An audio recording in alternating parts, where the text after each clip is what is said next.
The Renault name has roared through Formula One history. They weren't just engine suppliers, they were champions. For decades, their powerful machines racked up over 100 race wins and secured multiple world championship titles. But fast forward to 2024, and the roar has been replaced by a sputter. This season, the team under the Alpine banner has hit rock bottom. Qualifying at the back of the grid and finishing races near the rear is a far cry from their glorious past. What gone wrong? Let's dive into the Alpine meltdown. Alpine's struggles aren't limited to on-track performance. The team itself is in a state of disarray. A mass exodus of key personnel paints a grim picture.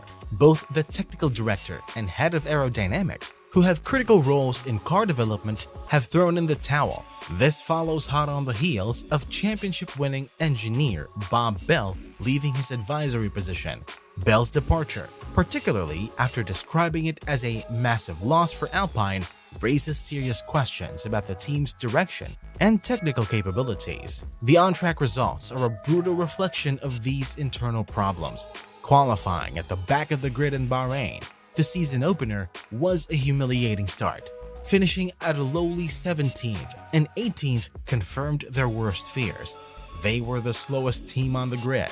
This wasn't a one-off bad race either. The Saudi Arabian Grand Prix saw a repeat performance, solidifying their position at the bottom of the pack. Faced with this disastrous reality, Alpine was forced into a drastic measure, a major management reshuffle. This is the second time in just 8 months that the team has undergone such a shakeup. This level of instability is crippling for a sport that demands long-term vision and meticulous planning. The new leadership has acknowledged the need for change, but their proposed solutions sound more like desperate scrambling than a clear path forward. They've implemented a complex, three-pronged technical leadership structure, hoping to spark creativity. However, with the resignation still a possibility, the effectiveness of this approach remains to be seen. The situation at Alpine is a masterclass in how not to run an F1 team. The talent drain, dismal performance, and constant restructuring create a toxic environment with no clear path to improvement. Unless drastic changes occur, the future for Alpine looks bleak. Building on the complexities within the team's structure and strategy, the turmoil doesn't end with the management or the technical team. The misfortune at Alpine isn't just a management or technical crisis. It's a crisis of confidence for their talented drivers. Esteban Ocon and Pierre Gasly, both racers, find themselves at a critical juncture with their contracts expiring at the end of the 2024 season. While they showcase undeniable talent, their current situation hinders their potential. Stuck in a car lacking pace, they're unable to fight for podiums or race wins. This lack of competitiveness is a stark contrast to their aspirations. With the frustration mounting, both drivers are likely looking for a team with a brighter future, one that allows them to compete at the front of the grid. Fortunately, the driver market for 2025 could offer them some enticing options. Top teams like Mercedes, Red Bull, and even Aston Martin might have openings. Mercedes, with Lewis Hamilton nearing the twilight of his career, could be looking for a young talent to partner with George Russell. Red Bull's driver situation is also fluid, with whispers of potential changes. Aston Martin, with its powerful midfield presence, could be another attractive option. Pierre Gasly in particular hasn't shied away from expressing his disappointment. He's been vocal about the limitations of the current Alpine car, highlighting its inability to compete at the front. His comments make it clear that he desires a car with the potential to fight for victories. While Esteban Ocon hasn't been as public with his frustrations, his silence likely speaks volumes. The current situation puts Alpine in a precarious position. Not only are they struggling to develop a competitive car, but they also risk losing both their talented drivers.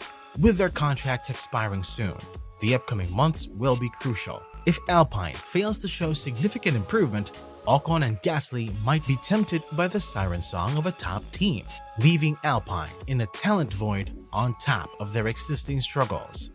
Let me hear your thoughts before we dive deeper into this discussion. What do you think are the core issues behind Alpine's struggles in the F1 world? How do you think the combinations of a talent drain, leadership changes, and a lack of car competitiveness have contributed to their shocking collapse.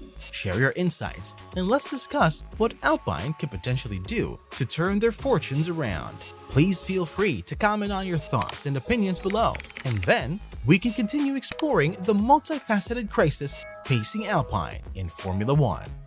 As we explore the impact of Alpine's difficulties on the racetrack and within their team, a more troubling aspect comes into focus for the team's future. Alpine's struggles are eerily reminiscent of Renault's past. This wouldn't be the first time the French manufacturer has thrown in the towel after a period of underperformance. History suggests that a sale of the Alpine team might be on the horizon. Renault has a track record of exiting F1 when things get tough. In the past, they've walked away from the sport only to return years later. The current climate in F1 further fuels speculation about a potential sale. Formula One teams are hot commodities, with valuations soaring past the $1 billion mark. This high price tag makes them attractive investment opportunities for well-heeled entities. Enter Andretti Autosport, a team with a burning ambition to enter F1 but facing roadblocks. Despite a strong racing pedigree in the US, Andretti's attempt to join the F1 grid as an 11th team was recently rejected. However, their desire to compete at the pinnacle of motorsport remains undimmed. This is where the potential Alpine sale becomes intriguing. Andretti already has a significant infrastructure in place, with cars built and tested for the 2026 season regulations. Purchasing an entire team like Alpine would be a shortcut into F1, bypassing the hurdles of a new team entirely. The financial muscle to make such a purchase isn't a concern for Andretti. They have the backing of automotive giant General Motors, providing the necessary resources to acquire Alpine. Furthermore, a smooth engine transition is a possibility. Alpine currently uses Renault engines, but Andretti has plans to introduce Cadillac power units in 2028. They could potentially continue using Renault engines for a few years until the Cadillac switch. Adding fuel to the fire is a recent statement by Alpine team owner Eddie Jordan. When questioned about the team's future, he openly stated that he believes Alpine is wide open for a sale.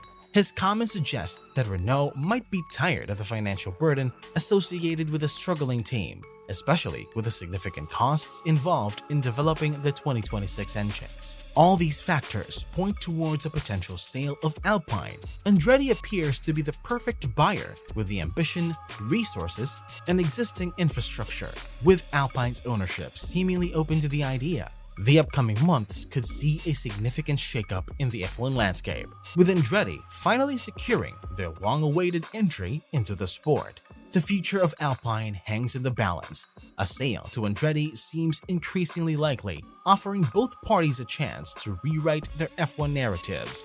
If a deal goes through, Andretti gets a fast track to F1 glory, while Alpine secures a much-needed financial boost. But even if Alpine remains, it'll likely face a driver exodus. Ocon and Gasly, hungry for podiums, might find themselves at Mercedes, Red Bull, or Aston Martin next season. Will Alpine be reborn under Andretti, or will the team disappear again? Where will Ocon and Gasly land? Let us know your thoughts in the comments below. Don't forget to like, share, and subscribe for more detailed looks into the world of F1. Until next time, keep the engines running and safety at the forefront. This is F1 for You, signing off.